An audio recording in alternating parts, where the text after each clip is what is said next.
Meninos e meninas, alunos e alunas, a aula hoje é diferente. Aí eu aqui, ó, aparecendo para vocês aqui. Espero que vocês estejam bem, né? Que a família de vocês estejam bem, tranquilos, em casa, mãos lavadas e quietinhos. Fique em casa, beleza? Então vamos lá. Hoje, 22 de quê? De abril de 2020. Hoje, há 520 anos atrás, em 1500, Pedro Álvares Cabral chegava ao Brasil e encontrava os indígenas, né? Essas terras já eram habitadas pelos indígenas. A gente vai trabalhar isso mais pra frente, lá no 7º, 8º ano, ok? Beleza? É porque a data de hoje é uma data simbólica dentro da nossa história. Então vamos lá, o que é a aula de hoje, professor? A aula de hoje é uma revisão de toda etapa, ok? Então a revisão do primeiro capítulo, capítulo 1, que é aí, ó, o estudo da história. Capítulo 2, primeiros grupos humanos. Capítulo 3, crescente fértil, Mesopotâmia e Egito. E capítulo 4, Grécia, formação e consolidação das cidades-estados. Vai dar tempo? Dará tempo. A aula vai ficar grande? Provavelmente. Mas vamos tentar resumir. É um resumão da etapa toda. E ao fundo, música barroca, século XVII, Johann Sebastian Bach.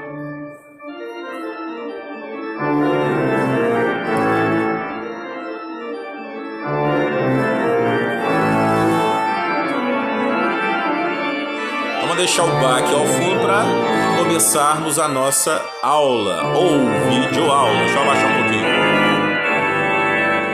Então vamos lá, primeiro capítulo, estudo da história. Então, o que é história? Lembra que nós trabalhamos em sala? Então, é claro, tá claro para todo mundo. Eu lembro que ninguém teve dificuldade sobre isso, não. O que é história? O que a história estuda, né? O que faz um historiador? Que é o profissional que vai estudar a história, ok? Lembrando que história é uma ciência. E a gente vai observar no capítulo 5, que eu vou iniciar ainda com vocês semana que vem, né? Eu mandei um resumo dele para preparar vocês para o simulado. Mas semana que vem eu vou fazer uma videoaula sobre o capítulo 5. Então, veremos no capítulo 5 que o pai da história, o cara que criou a história, foi um grego, Heródoto, ok? Os historiadores, ou seja, o primeiro historiador foi o Heródoto. Os historiadores trabalham sozinhos? Não. Tem a ajuda de quem? Do antropólogo, do paleontólogo, do geólogo e por aí vai. Do sociólogo, do filósofo, ok? Beleza? Primeiros grupos humanos, aqui tem um filme aqui, né, que eu indiquei para vocês assistirem com os pais de vocês. Quem assistiu? Ninguém assistiu. O professor tá com a moral baixa perante seus alunos. Assista, vale a pena. Tá todo mundo em casa? Então assista aí Os Kurtz, ok? Conceitos da história. Fontes históricas são 5 tipos. Nós fizemos a oficina lá na escola. Material, né? Fonte material, não é isso? O que mais? Fonte escrita, fonte arquitetônica, fonte oral e fonte iconográfica. Material que eu posso tocar. Escrita, aquela que eu vou ler, né? Que está escrita. Oral, aquela que eu vou ouvir. Então, uma história, alguém vai contar, enfim. Algum registro gravado da voz da pessoa. Iconográfica, aquela que eu posso ver. Ok? E arquitetônica são construções arquitetônicas. Beleza? Estudamos história e tempo. A história está atrelada ao tempo, claro, né? E existe o tempo cronológico e o tempo histórico, ok? Tempo cronológico, a partir lá do nascimento de Cristo, ano 1, 2, 3, até chegar a 2020. Tempo histórico, são registros importantes dentro da história, ou seja, são eventos históricos, né? A Revolução Francesa, que a gente vai estudar, Primeira Guerra Mundial, Segunda Guerra Mundial, ou a chegada dos europeus aqui no Brasil, sim, a chegada dos portugueses, 22 de abril de 1500, há 520 anos atrás, é um evento histórico, é um tempo histórico, ok? Tempo histórico é marcado por eventos históricos, e o cronológico segue a cronologia, né? O ano 1, ano 2, ano 3, ano 4, por aí vai. Beleza? Lembrando que nós estudamos o calendário. Nosso calendário recebe 3 nomes: calendário gregoriano, ocidental e cristão. E que existem diversos calendários, né? E cada representação cultural tem que ser respeitada. Então existe o calendário chinês, o calendário maia, né? A civilização maia não existe, mas eles usavam o calendário deles. O chinês ainda usa o calendário chinês. Quem segue o islamismo, que é uma religião que a gente vai estudar mais para frente, segue o calendário muçulmano. A comunidade hebraica, os judeus seguem o calendário hebraico e por aí vai. Ok? A história é dividida, olhem aqui, ó, em 5 períodos. Pré-história, já estudamos. Idade Antiga, onde estamos. Idade Média, estudaremos ainda esse ano. Idade Moderna, no ano que vem e no 8º ano. E Idade Contemporânea, no 9º ano. Ok? São 5 períodos que a história é dividida. Beleza? Estudamos também. Deixa eu adiantar aqui, ó. Capítulo 2. Primeiros grupos humanos. As pinturas rupestres são fontes o quê? Iconográficas. Porque eu posso o quê? Ver. Né? Ok? Estudamos as pinturas rupestres que foram manifestações artísticas da pré-história. A pré-história está dividida em 3 momentos. Paleolítico, Idade da Pedra. Ok? O Mesolítico, que é só a transição do Paleolítico para o Neolítico. Mesolítico, Idade dos Metais. E o Neolítico é a Revolução Agrícola. Ok? Beleza? Ou Idade da Pedra Polida. Aqui a pedra lascada no Paleolítico. O Mesolítico está ali no meio, que é a Idade dos Metais. E aqui, ó, no Neolítico, Revolução Agrícola, Idade da Pedra Polida, a pedra mais trabalhada. Ou seja, houve uma evolução humana aí. Falando em evolução humana, estudamos as 2 correntes, né, que fala sobre a existência, o surgimento da vida humana, que é o evolucionismo, que é uma corrente científica, está pautada lá na obra do inglês Charles Darwin, e o criacionismo, que diz que um ser supremo, que cada religião vai chamá-lo de um nome, né? O cristianismo chama de Deus, por exemplo. Que um ser supremo teria criado tudo, ok? O que vocês precisam saber sobre as 2 teorias e com o tempo vocês vão amadurecer a ideia em qual vocês acreditam mais, ok? Não esqueçam de ver os RAs. Vamos lá. Que os profissionais que ajudam o historiador. A evolução da espécie humana, né? Desde o Australopithecus, encontrado aonde? Qual que é o berço da humanidade, segundo a teoria científica? É aonde? Qual continente que surgiu os primeiros grupos humanos? África. Então, no momento que eles eram ainda nômades, eles foram espalhando por todos os continentes, até descobrirem a agricultura e a pecuária lá no Neolítico, na Revolução Agrícola. Aí eles pararam de ser nômades, passaram a ser o quê? Sedentários. E com essa sedentarização, adivinha o que surgiu com essa sedentarização? Olha o processo aqui da migração deles. Eles eram nômades aqui ainda, ó. Então, segundo, daqui a pouco eu falo sobre a sedentarização. Essa palavra é enorme. Existem 2 teorias até hoje. Amanhã pode ser descoberta outra, tá, gente? A teoria são as teorias de migrações dos seres humanos. A teoria é que ele teria saído aqui da Austrália através de embarcações e chegado aqui na América, que foi o último continente a ser povoado. Tira a Groenlândia, tá? Tô falando do continente habitado, foi o último que o ser humano povoou. E a teoria do Estreito de Bering, que ele teria passado na Era Glacial, na Era do Gelo. Lembra do filme A Era do Gelo? Isso aqui, ó, o mar entre a Ásia e a América teria congelado e os humanos, ó, teria atravessado e chegado na América. Então nesse período eles eram o que ainda? Nômades. Lembra que eles estão migrando? Então eles são nômades ainda. Então o nomandismo foi fundamental para povoar o planeta todo, ok? Aqui sítios arqueológicos do Brasil. Olha, Luzia. Lembra, na Lucy é o fóssil mais antigo encontrado no mundo, na África. Nas Américas o fóssil mais antigo encontrado foi a Luzia, aqui, ó, em Lagoa Santa, Pedro Leopoldo. As cidades ficam disputando quem encontrou o fóssil da Luzia, ok? Beleza? Sítios arqueológicos no Brasil. Aqui, ó, o homem deixa de ser nômade e passa a ser o quê? Sedentário, porque ele descobre a agricultura. Ele percebe que ele, próximo à água, né, os rios, lagos, lagoas, ele pode o quê? Plantar. E ele pode também o quê? Fazer o quê? Plantar, pode plantar e domesticar animais, ok? Pausa. Dei uma pausa aqui, que o meu interfone tocou. Tá vendo? Aula em casa tem isso. Então vamos lá.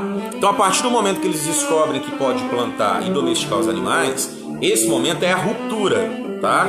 Esse momento a gente vai chamar de período neolítico, revolução agrícola. E foi uma das maiores revoluções, além da invenção da roda, da escrita, do domínio do fogo. O homem não inventou o fogo, ele dominou, ele observou o fogo na natureza, percebeu, eu posso dominar isso, entendeu? Beleza? Mas a Revolução Agrícola foi fundamental, beleza? Continuando, estudamos isso tudo, ó, ainda lá na escola, corrigimos isso tudo. Então vamos lá, agora, presta atenção. Então a partir do momento que ele deixa, quando eu falo ele, é o homem, quando eu falo homem, todo mundo, homens, mulheres, crianças, idosos, todo mundo. Quando os humanos deixam de ser nômades e passam a ser sedentários, eles começam a ter um local o quê? Fixo. Eles vão se fixar ali, né? Começam a domesticar os animais, a plantar e por aí vai. Assim surgem os primeiros povoados e as primeiras civilizações. Olhem elas aí, ó. Então, nos diversos cantos do planeta, nos 4 cantos do planeta, surgiram civilizações. Seja na América, os Incas, Maias, Astecas. Na Ásia, a China, a Índia antigo, o Japão antigo. E surgiu no nordeste da África a civilização egípcia. E na Ásia, naquela região que a gente chamou de Oriente Médio, surgiu a Mesopotâmia. Então, em diversos momentos, surgiram civilizações do quanto é canto. A partir do momento que o homem passou a ser o quê? Sedentário. Vocês estão bem, né? Tô com saudade de vocês. Vamos lá. Olha o RA aí, ó. Tem que ver o RA. Tem cada historinha legal dentro dos RAs, ok? Então, crescente fértil, Mesopotâmia e Egito. Estudamos também. Aqui a região da crescente fértil é chamada de crescente fértil por quê? É uma região muito fértil, rica. Por quê? Por causa dos rios. No caso do Egito, o rio Nilo. E no caso da Mesopotâmia, os rios Tigre e Eufrates. Então essa região é muito rica. Como ela faz um desenho de uma lua crescente por causa da lua e fértil porque é rica. O solo, a terra é rica. Ok? Enquanto isso, Johann Sebastian Bach, ó, o grande alemão compositor do século XVII. Esse estilo aí, chamado barroco, vocês vão estudar em língua portuguesa e dentro de arte também vocês vão estudar, tá? Então vamos lá, dando prosseguimento. Aqui é a pirâmide social do Antigo Egito e da Mesopotâmia, né? A pirâmide, quem está no topo no Egito? O faraó. E na Mesopotâmia? Quem está no topo? O rei. Ok? Estudamos. Beleza. A base da economia era toda a agricultura, claro, né? A gente não pode esquecer, ó. A gente não pode esquecer.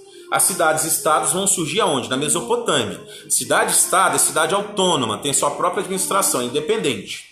No Egito, professor, existia cidades-estados? Não. O Egito existia 2 reinos. O alto e o baixo. Ué, mas o alto está embaixo? É isso mesmo. O alto, por quê? Devido à proximidade das montanhas, né? E o rio Nilo, ele surge aqui e ele vai desaguar aqui no mar Mediterrâneo, subindo o mapa lá do Egito, no nordeste da África. Então o Alto Egito e o Baixo Egito. Então o Egito não tinha cidades-estados, tinham 2 reinos, que em um determinado momento foi unificado, passou a ser um Egito só, ok? O Alto Egito e o Baixo Egito foram unificados. E aí passou a ser administrado por quem? Pelo faraó, beleza? Sobre os costumes na Mesopotâmia, os costumes mesopotâmicos, né? Os povos mesopotâmicos, os acádios, os sumerianos, e os assírios, os caldeus e por aí vai, os amoritas.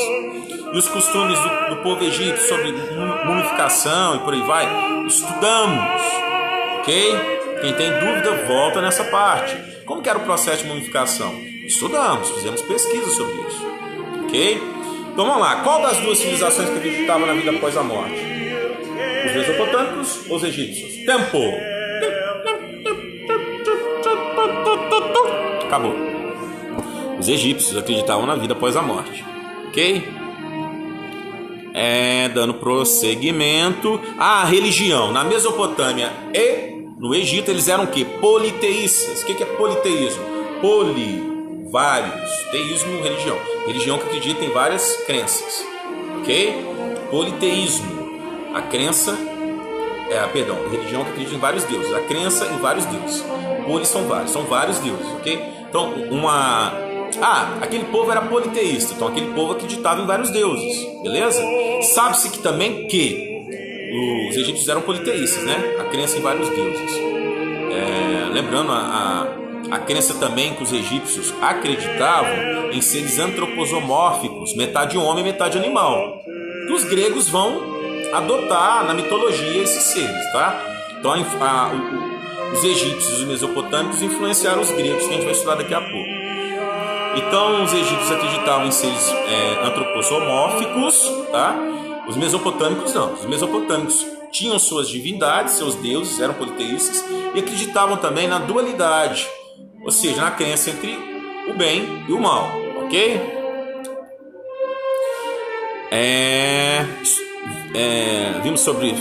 Nós fizemos o trabalho sobre as pirâmides de Gizé e o rio Nilo, né? Aqui a escrita mesopotâmica e a escrita egípcia. A escrita mesopotâmica em argila, essa daqui, e essa é a escrita egípcia. Então, mesopotâmica, cuneiforme, o nome da escrita. Egípcia, hieróglifo, ok? Aqui o alfabeto em hieróglifo. Aliás, perdão, o alfabeto na escrita cuneiforme, ok? O enigma é o quê? A leitura, gente, é sempre da direita para a esquerda. Eles escrevem assim, ó, daqui, ó. Eles escrevem da direita para a esquerda. A gente não escreve assim, ó. Eles escrevem ao contrário. Então, por isso que muita gente não conseguiu decifrar. E o enigma era o quê? Quem lembra? Fique em casa, estude história. Chegamos na Grécia, na parte política, a formação e a consolidação das cidades-estados. Então, essa experiência de cidade-estado, os gregos aprenderam com quem? Os mesopotâmicos. Lembra que era na Mesopotâmia que existia cidade-estado? No Egito não. No Egito existiam 2 reinos. Ok? Eu vou pegar o texto aqui para facilitar para vocês. Eu fiz o texto aqui, ó. Deixa eu voltar um pouquinho aqui na Mesopotâmia e no Egito, ó. Esse resumo que eu fiz para vocês, ó, vai ajudar em muito, tá? Ok? Como eu já falei sobre essas civilizações, deixa eu pegar o texto sobre a Grécia. Esse texto aqui, ó. Presta atenção, nós estamos ainda no capítulo 4. Semana que vem eu entro no 5. Calma. Eu mandei um resumo do capítulo 5 para ajudar vocês no simulado, porque é positivo. O plano de curso deles é de 4 bimestres, então eles estão lá na frente. Nós estamos dentro do cronograma, não precisa se preocupar não. Então vamos lá.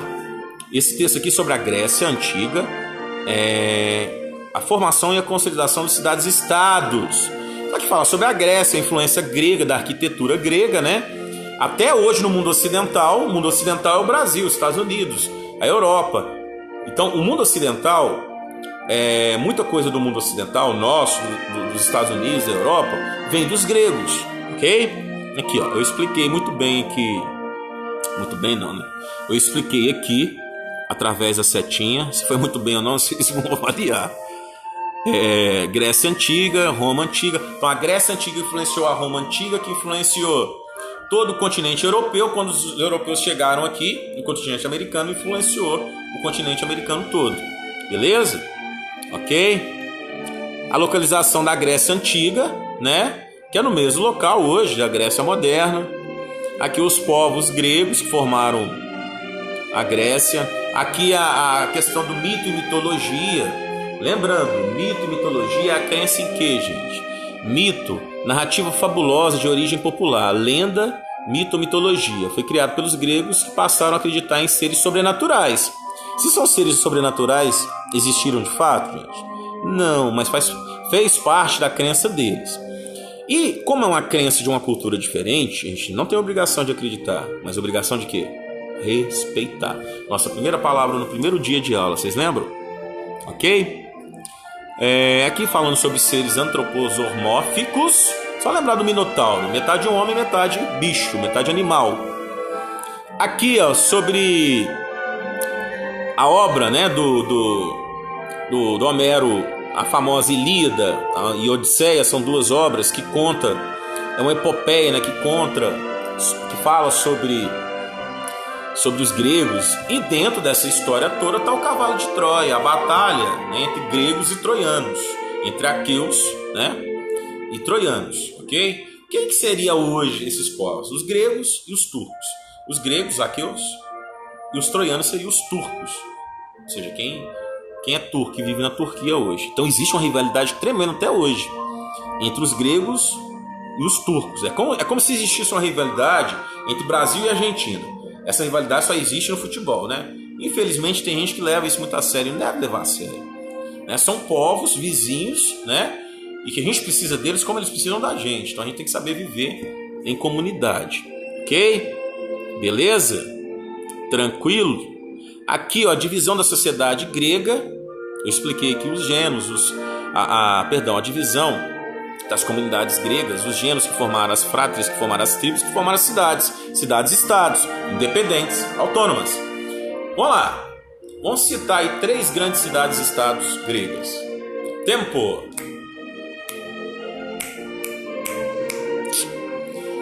Atenas, intelectual, voltada para filosofia, para política, democracia, a cidade mais pensante. Esparta, a cidade dos guerreiros, ó, guerra. Eles eram especialistas em guerra.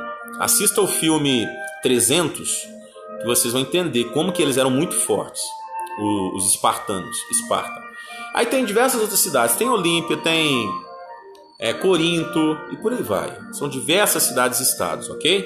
Beleza? No livro de vocês tem elas aqui, eu até circulei aqui, ó, as principais cidades-estados. Tranquilos? Tá, bom, isso aqui é importante vocês entenderem, ó. Mesmo sendo várias cidades-estados, todas elas falavam a mesma língua, tinham as mesmas crenças, ou seja, eram politeístas, falavam a mesma língua grega, né? E tinham a mesma cultura. Tá, mas como, professor? Se elas eram independentes autônomas, como é que elas tinham a mesma cultura, falavam a mesma língua e eram politeístas? Isso diz respeito à cultura. Então a cultura delas era igual, tá? Só que a administração, a parte administrativa, as leis eram diferentes, tá? Então vamos lá, outra coisa sobre cidadania grega. Se eu nasci em Esparta, naquela época, eu podia participar da democracia de Atenas? Sim ou não? Não. Eu só podia participar da democracia, né, daquela cidade onde eu nasci. Eu só tinha cidadania naquela cidade onde eu nasci. Isso não existe hoje não, tá, gente? Mas naquela época eles acreditavam nisso. Lembrando que fizemos uma pesquisa sobre o que? Monarquia, aristocracia, tirania e democracia. Ok? Monarquia, onde tem rei, rainha. Aristocracia, um pequeno grupo que comanda todo mundo. Tirania, são ditadores, pessoas, governadores autocráticos, autoritários. Não é legal. Não é legal. E democracia, que é o governo mais justo, onde o povo, nós participamos. E a democracia. Aqui alguns conceitos políticos, tá? Esse quadrinho aqui, leiam, que são conceitos mais complexos. Beleza? Aqui, ó, ficou meio apagadinho, que é o Areópago, Eclésia, o Bolé e Eliéia. Então são conceitos políticos, tá? Não entende isso, não precisa preocupar não, presta atenção. Não precisa preocupar não, são conceitos que fazem parte dentro do princípio democrático, de democracia. Então foram criações dos gregos, a democracia, o pensamento político, a filosofia. A gente vai ver na próxima aula do capítulo 5 o teatro, a história e outras coisas, beleza? Professor, quem criou a medicina? Nenhuma civilização criou a medicina. Cada uma foi aperfeiçoando a medicina, né? Os egípcios aperfeiçoaram graças ao ritual de mumificação. Abria-se o corpo e estudava os órgãos para poder mumificar, né, o corpo. Mas os maias desenvolveram a medicina, os chineses, os gregos, todo mundo desenvolveu. Ninguém é o criador da medicina, não, ok? Nem da arquitetura. Cada civilização teve o seu conceito de arquitetura e de medicina diferente.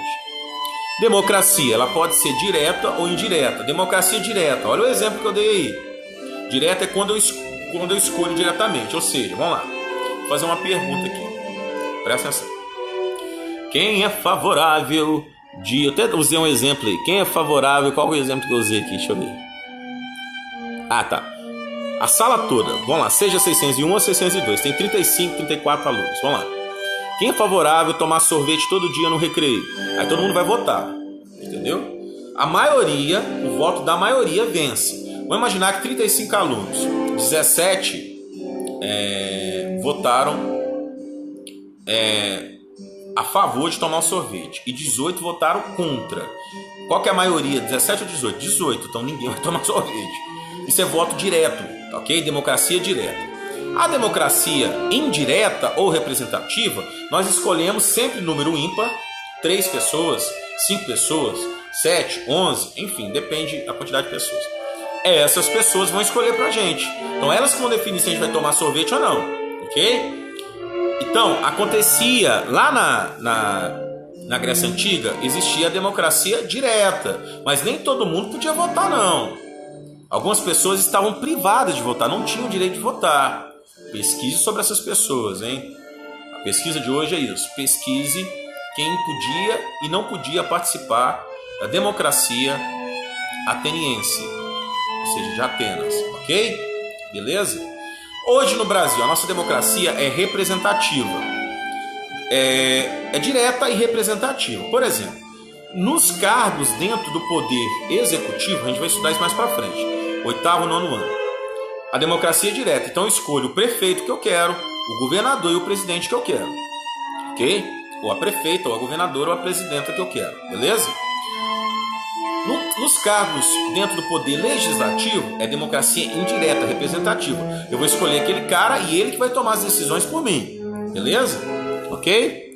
Então esse é o resumão dos 4 capítulos. Vamos fechar com Johann Sebastian Bach. Beleza? Espero que vocês fiquem bem.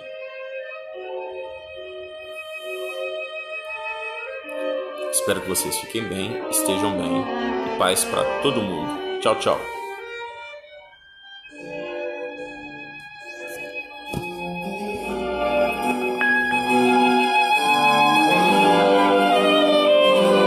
Semana que vem, capítulo 5, Grécia, Cultura e Sociedade. Ok? Beleza? Tchau, tchau. Abraço.